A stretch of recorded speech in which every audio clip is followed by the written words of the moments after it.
Today on Blue 58, just as quickly as he arrived, Michael Roberts departs. Probably should have seen that coming. Anyway, here are a few other guys that could be on their way out of town unless something big changes.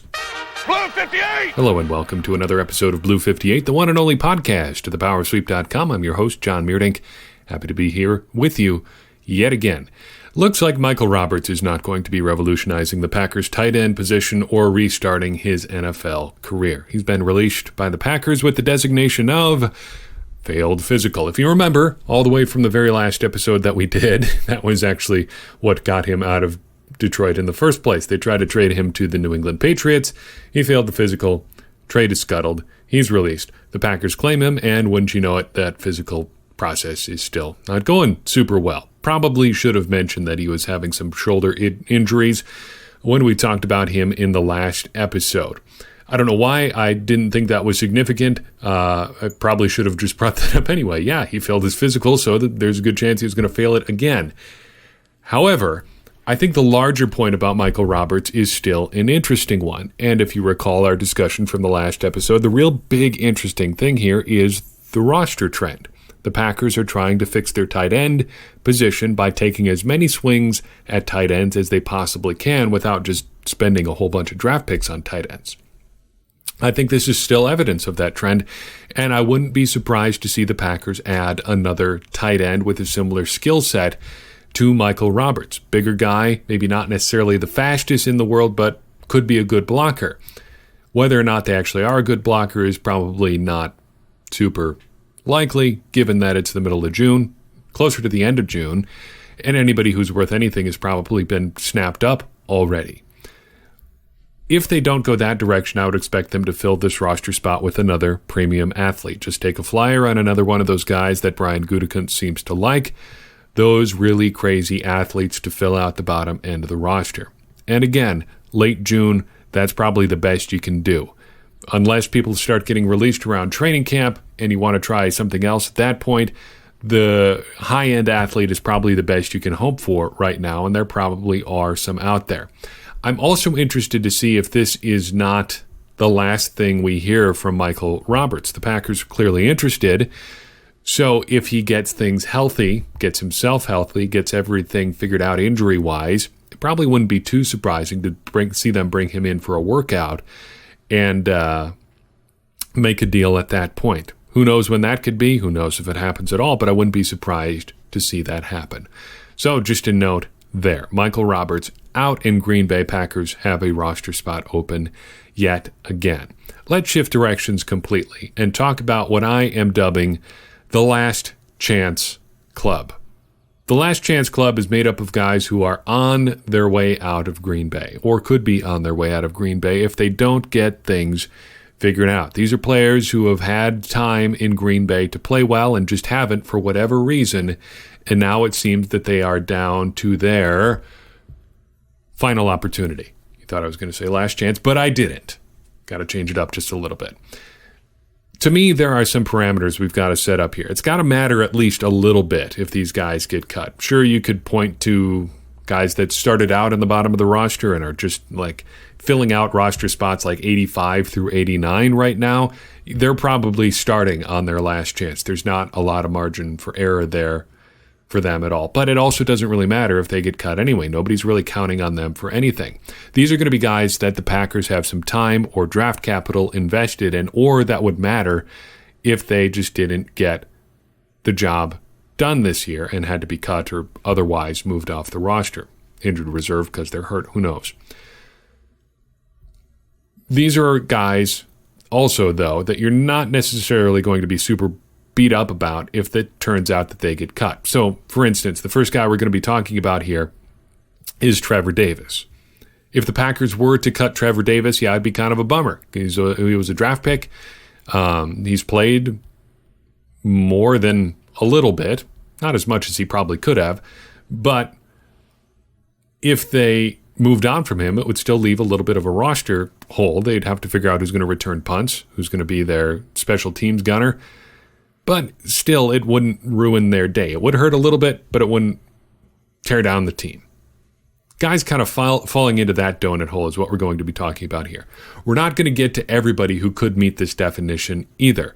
Here are 4 guys right off the bat that we're not going to spend time talking about. Tim Boyle, though he's borderline, Montravius Adams, Mike Daniels, and Brian Bulaga. Boyle, the number 3 quarterback, it just doesn't matter enough if he doesn't get it done in training camp this year. Montravius Adams, there's so much depth on the defensive line, and as a nose tackle type, even though he does play some of the other spots on the line, I just don't think it matters enough there either. And Daniels and Bulaga, we know why they're down to their final opportunities here in Green Bay. They're in contract years and they're older players. It would be surprising, unless they were just world-beating players, which I don't think either of them are at this point in their career, if they weren't looking at something like a last shot. And I wouldn't be surprised to see either of those guys back either. It's not like they've run out of goodwill in Green Bay. I think everybody thinks pretty highly of both Daniels and Bulaga. So we're not going to talk about either those guys or in particular or guys like that. But I do have 6 guys I want to talk about, starting, like I said, with Trevor Davis. The story so far on Davis is that he was a 5th-round pick in 2016, but since then he's played in just 29 of a possible 48 career games, including just 2 last year. When he's been healthy, Trevor Davis has been a pretty good returner and special teams guy just all around. He's returned 37 punts since 2016 and has averaged 12.1 yards per return on those 37 returns. He was one of only 3 players league-wide since 2016 who's averaged at least that many yards per return on 30 or more returns. So it's not like he's been a slouch when he's been out there. He just hasn't been out there all that much. He's also done a pretty good job covering kicks for the Packers. The last time he played a full season, 2017, he ended up tied for second on the team with 5 special teams tackles. Yet here we are in 2019, heading into what could be his final training camp with the Packers. Why is this his last chance? Well, first and foremost, as a receiver, Davis has been a lot less exciting than he's been as a returner, and that even has been an adventure at times. He hasn't always been great as a returner either. He's only managed 193 snaps on offense since 2016, and of those 193 snaps, he has only produced 8 catches, 94 yards, and 1 touchdown. That is a higher average per punt return than per his catches. He's more likely to get you more yards returning punts than doing what he's actually drafted to do. That's a little bit odd. So 8 catches, 94 yards, and a touchdown in 29 games. But 3 catches and 56 of those yards came in the final game of the 2017 season against Detroit, which you'll remember was basically a preseason game because the Packers were long out of it at that point. Aaron Rodgers was on injured reserve for the second time, and Trevor Davis just goes wild in Trevor Davis fashion and catches 3 passes for 56 yards. Outside of that, that means he has 5 catches for 38 yards and a touchdown in the other 28 games of his career. But then again, another 3 catches, 24 yards, and a touchdown came against Atlanta in 2016. Subtract that from his career total, and you are down to 2 catches, 14 yards, and no touchdowns in the remaining 27 games in which Trevor Davis has been active. That's not going to get it done. And no matter how good you are on special teams, it's tough to justify a guy who can only get that much done when he's on the field. I think it's important for every one of these guys that we talk about to kind of define what success would be for them moving forward. How do you determine whether or not he's doing what you need him to do if you haven't laid out exactly what it is you're hoping he'll do? For Trevor Davis, I think that is making the roster and finding a way to actually contribute on offense. Those have both been big asks for him so far. Making the roster is going to be a little bit tough as we turn to what he would have to do to be a success, to meet that standard we've set for him. First and foremost, he's got to stay healthy. Every year it seems like we have the conversation about Trevor Davis. Wow, it looks like he's putting up some big numbers. He's contributing well in training camp, but then he starts to get banged up a little bit, has to miss a few practices, a few games, and suddenly he's inactive on game day again. I know it's a pretty obvious thing to say he's got to stay healthy, but that's where it starts for Davis.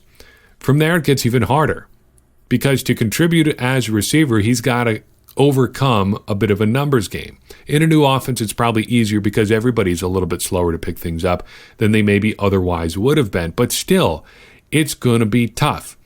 I think there are 4 locks at receiver for the Packers this year: Devontae Adams, Geronimo Allison, Marquez Valdes-Scantling, and Equanimeous St. Brown. Those 4 roster spots are all but accounted for. Then you've got Jake Kumerow, who I'd consider a pretty good bet, especially considering what Aaron Rodgers thinks of him. That leaves Trevor Davis competing with Jamon Moore, Alan Lazard, and all the undrafted free agents for 1, maybe 2 roster spots. If they keep 6 receivers, it's just 1. 7, again, that would be 2. He may have a leg up against the undrafted free agents, but if you're projecting what players could be in the future, that advantage might go away. Big ask for Trevor Davis this year, and this is almost certainly his last chance in Green Bay. Sticking on offense, the next gentleman I'd like to talk about is Jason Spriggs.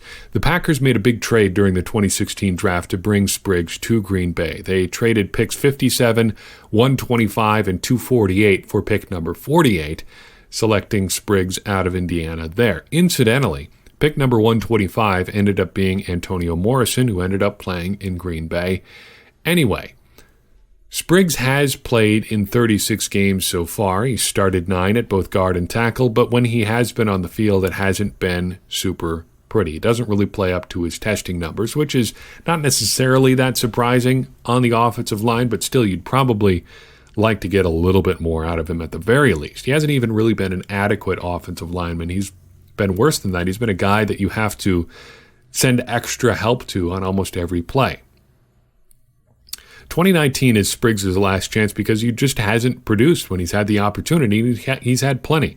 36 games is not too bad. He has been hurt a couple times in there, but as a backup offensive lineman, that's not terrible. 36 games over 3 seasons, you could do worse than that. This is also the last year of his contract, so if he doesn't produce this year, it wouldn't be surprising him at all to see him not brought back, and there's no reason to think so far that they are going to extend him or put a whole lot of effort into bringing him back. Even if he's kind of borderline coming out of training camp, it might just be easier to cut bait now and move on. If you can't play, you can't play, and you might as well put that roster spot to use someplace else. Success for Jason Spriggs is giving the Packers a reason to not just cut him outright. This is good for Spriggs, and it's also good in the short term. It's good for the Packers in the short term, and it's also really good for Spriggs in the long term. If he shows that he can do this, it sets himself up for a second chance, probably somewhere else, but you never know. In Green Bay, if he proves that he can be a quality backup offensive lineman, maybe he gets another shot next year. Maybe the Packers move on from Brian Bulaga and say, yeah, it looks like this Spriggs thing is going to work out. Who knows? What does he have to do to be a success? Well, I think he's got to be a tackle first and foremost. That's what he drafted him to do, and given the construction of the roster right now, I think that's where they need him most. He's also just got to flat out win this backup tackle competition. And it's not like there's not going to be opportunities to do that. It's a pretty sparse group of backup tackles in camp this year. There's only 2 other true offensive tackles outside of David Bakhtiari and Brian Bulaga in camp, Gerhard De Beer and Yosh Nijman. There are also a few swing tackle types in camp as well. You've got Billy Turner, who's a nominal starter at right guard. You've also got Alex Light and Adam Pankey. You could probably group Cole Madison in there as well. You could probably kick out to tackle if you absolutely have to. Spriggs, even the way he's played so far, would have to be kind of the front runner among that group, outside of Billy Turner, probably. But how much confidence do you really have that he's significantly better than a guy like Alex Light or Adam Pankey? I'm not a huge believer in that. I don't think Spriggs is going to be cut outright, but I don't think I'd shed any tears if he was.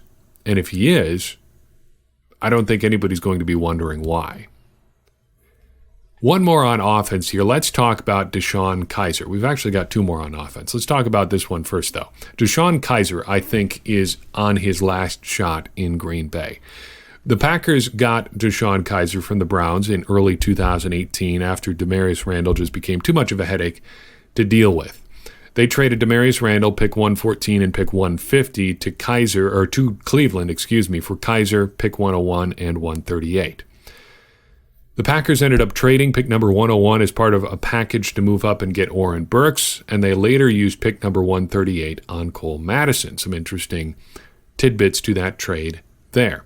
Kaiser really wasn't that great in Cleveland, though he probably came out a year early from Notre Dame. Everybody said that coming out from Notre Dame, although I think Brian Kelly had some selfish reasons for that.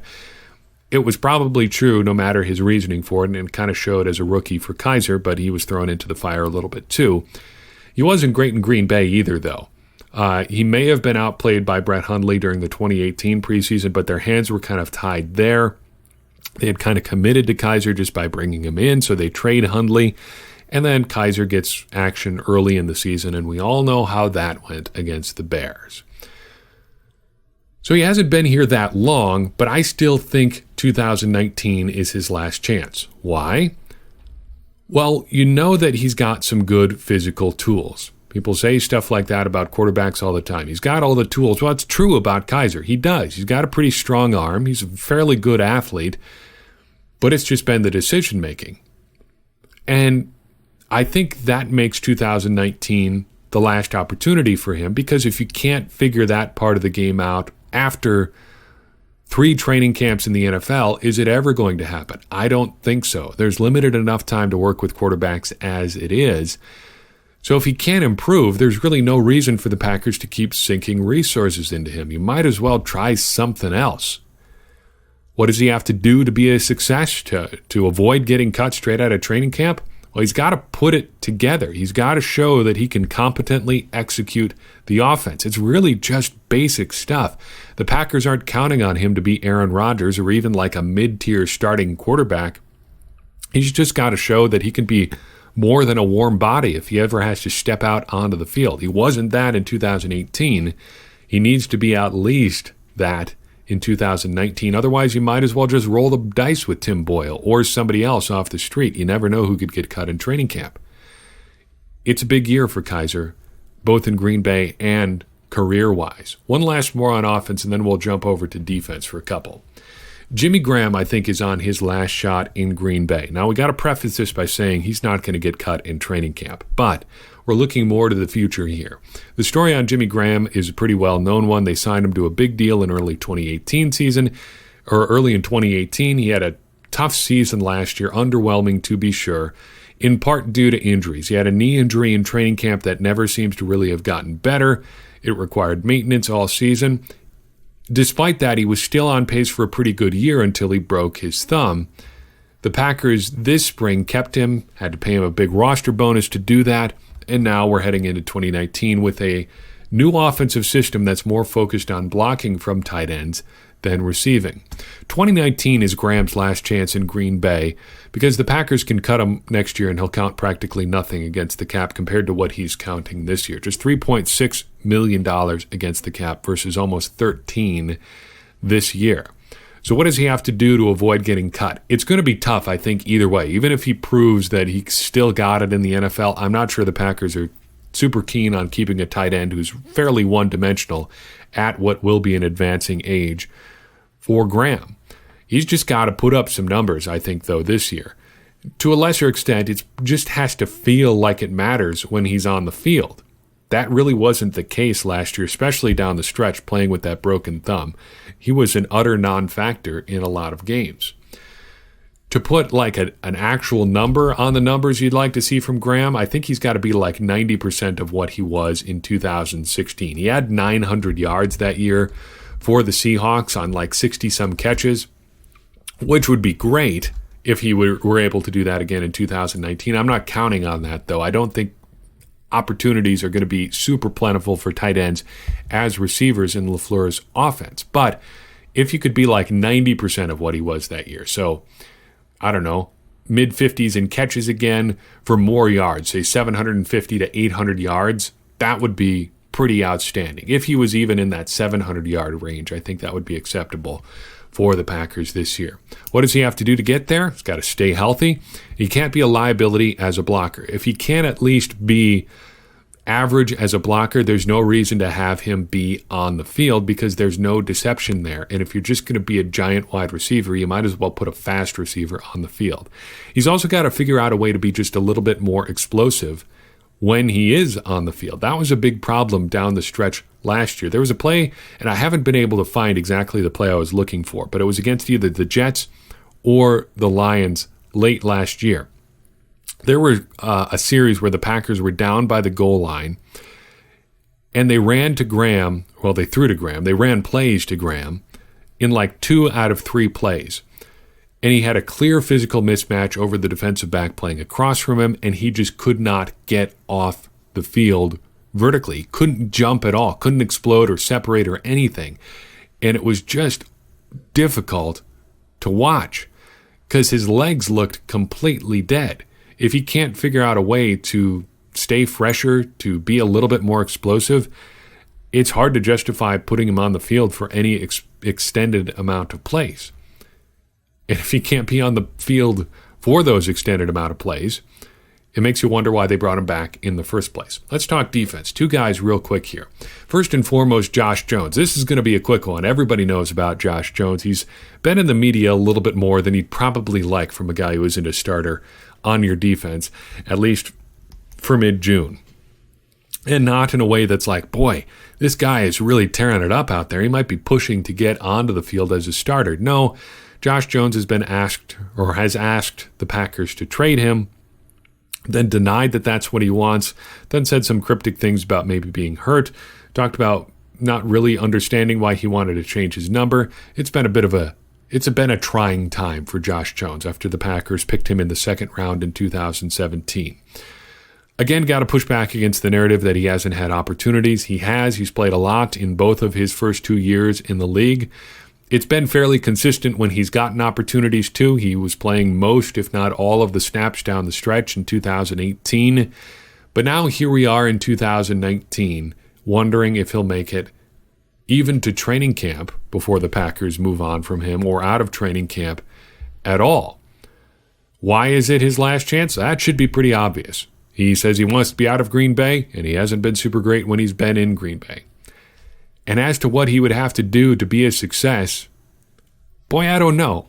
That ship may already have sailed. I don't know if Josh Jones can come back from where he is with the Packers right now. That would be a big ask, I think. And he really hasn't shown the desire to want to compete to get onto the field in a more extended capacity after the Packers added talent in front of him at the safety position this offseason. Of course, they signed Adrian Amos and drafted Darnell Savage, and Josh Jones kind of seems to be saying, yeah, I'm kind of done here. I'm not really interested in trying to outwork those guys or see what we can come up with to get ahead of them. So I would not be surprised to just have this be the end of the road for Josh Jones. Maybe the last chance was last year already, and maybe we're just looking for the actual final end of the story here, the last page of the chapter of Josh Jones being in Green Bay. I think he'll probably get a shot somewhere else just because of his testing numbers, but I don't think Green Bay is the place for him. Let's talk about one more guy on defense who may be down to his last chance in Green Bay.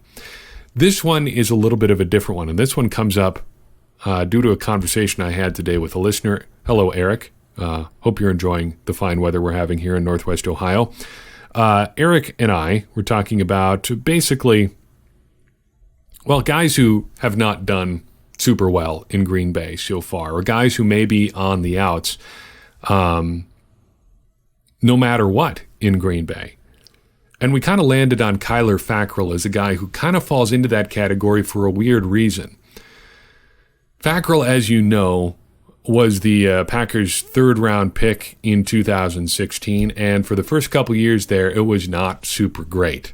He played in 29 games out of a possible 32, but managed just 5 sacks, and he looked pretty much completely lost, looked completely outclassed there. But then 2018 comes, and you've got a new defensive coordinator in town, and wouldn't you know it, there's Kyler Fackrell with 10.5 sacks, 7 starts under his belt, looking for the first time in his NFL career like he belongs on an NFL field. But then the Packers go out and add Zadarius Smith, Preston Smith, and Rashawn Gary, doing the exact thing I've been asking them to do for a long, long time. Just go out and load up on edge rusher types. And here's Kyler Fackrell heading into his contract year, suddenly looking at a lot of competition for playing time. It's going to be a lot tougher for him to get extensive playing time and therefore maybe put up the numbers that might justify a contract extension in 2019 than it was last year when he was playing behind Clay Matthews and Nick Perry, both of whom, well, were hurt at points last year, especially Nick Perry, who may never have been healthy at any point last year, may have come into the season injured. Fackrell was good last year. Maybe not 10.5 sacks, truly good, but good enough. He was the sort of guy that you might like to have as your third or probably more like fourth edge rusher. He didn't screw it up for the Packers when he was out there for the first time in his NFL career. But can you replace that with another third or fourth round pick? A guy who's probably going to be cheaper, who's definitely going to be younger, because Fackrell's going to be 28 this year. He turns 28 in November, and who you won't have to pay to extend after this season. I think you probably could do that pretty easily. It wouldn't be that hard to get a guy who's as athletic as Fackrell, even if he is dubbed the freak because of his good testing numbers, who could give you the things that Fackrell gives you as the third or fourth edge rusher. Plus, you'd have control over him on a cheap contract for 3 or 4 years. I just don't know what incentive there is for the Packers to really go after Fackrell and try to extend him here unless he just goes absolutely bananas in 2019. So this may end up being his last shot in Green Bay just because of how things have worked out for the Packers elsewhere on their roster. That is an interesting story, I think, to watch in 2019. If you had to put a bow on it, how many of these guys actually end up making it out of training camp? I feel fairly confident that Spriggs is going to make it and that Kaiser is going to make it. And, of course, that Jimmy Graham is going to be there. I am far less confident that Trevor Davis actually makes the roster, though you can see the path, and that Josh Jones is a member of the Packers when we get to September. In fact, if I had to say yes or no, will one or even both of those guys be on the roster, I would say no. Right now, I would feel fairly comfortable predicting that. That's not really going too far out on a limb, I realize, but I think we could make a prediction now that they're not going to be around. In fact, I will. Let's just say it right now. I don't think Trevor Davis or Josh Jones is going to be on the Packers when it comes to September 2019. Week 1, neither Josh Jones or Trevor Davis is going to be on the Packers. Write it down. There's the big prediction. I feel good about it. Let's do it. Let's wrap up the show on that note as well. Feeling bold for once. That's all I've got for you on this episode. Thank you so much for listening. I do appreciate it, you taking the time and downloading and listening to one of our episodes. If you like what you heard and you want to help out the show, one of the best ways to do that is by leaving a rating or leave a rating and review on iTunes. It does help more people find the show. If you want to take your support to the next level, head over to patreon.com/thepowersweep and donate $1 per month. That's just about 8 cents a show for a month of support, and we think it's worth that much to you, and we hope you will as well. And don't forget to check out our great selection of t-shirts and sweatshirts by clicking the shop link at thepowersweep.com. If you have an idea for the show or just want to say hello, you can find us at thepowersweep.com, by email at thepowersweep1959@gmail.com, or by typing at thepowersweep into Facebook or Twitter. That'll bring you to our pages. Pretty neat how that works. And as always, every bit of feedback you give us helps us make Blue 58 and the Power Sweep better, which furthers our mission of helping everybody become smarter Packers fans. And as I always say, I think smarter Packers fans are better Packers fans, and better Packers fans are what we all want to be. I'm your host, Jon Meerdink. We'll see you next time on Blue 58.